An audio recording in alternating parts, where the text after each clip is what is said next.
สมัยเลอยงมาแต่แฮมสกี้เพื่อนได้รอดดาเรือยงเท่า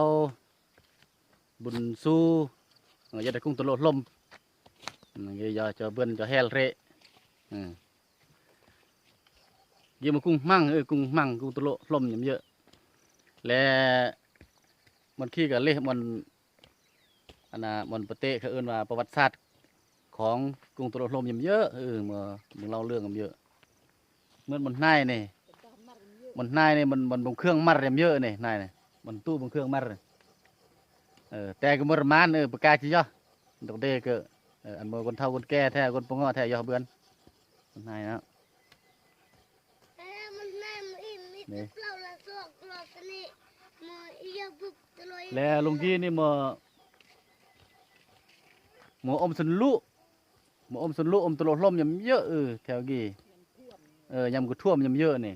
แต่ว่านอกเรื่องอมสนลุได้ประมาณเม็ดปลาย2 เมตรแหละหรือว่า2 คูณ 2 เมตรนี่แหละซึ่งอมสนลุซึ่งนอเอื้อกยำมือกี้ยำนอปลาย่าย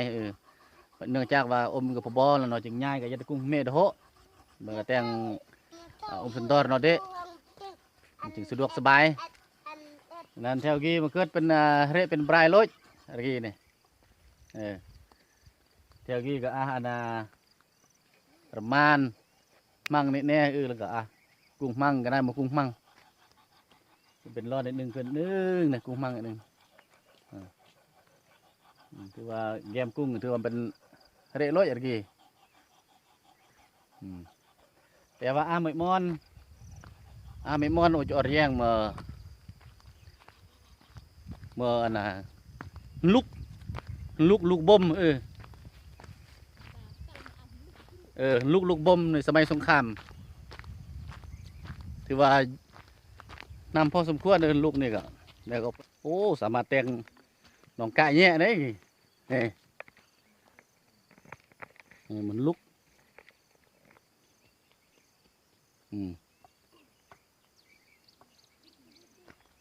อยากจะมองอะไรเห็นลูกมันลูกบ่มปลักให้มันตุ้นตลอยนะมันนั่นแหละถือว่าเกิดตรึมดีจ้ะมันลูกบ่มยังงับก็ได้ขี้ถือว่ามากปีแล้วถือว่ายำเยอะนี่คือจีรูปไปเก้อแต่กี้นี่ถือว่ามันมากปีแล้ว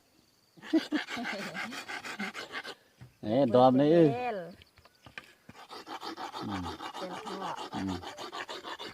กูเดียงกลงโจ้น้ำอย่าดึงแขกโอ้ขี้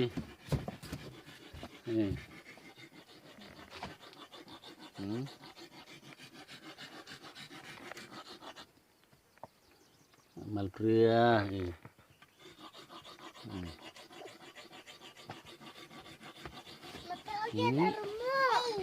มันจะดึงดีฮะ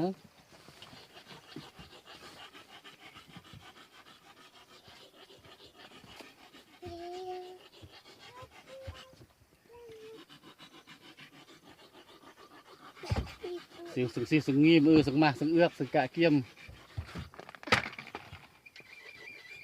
มันจะดึมจริงๆแล้วกุ้งกับเล่นะยัดดึมดีถือว่าสมัยแล้ว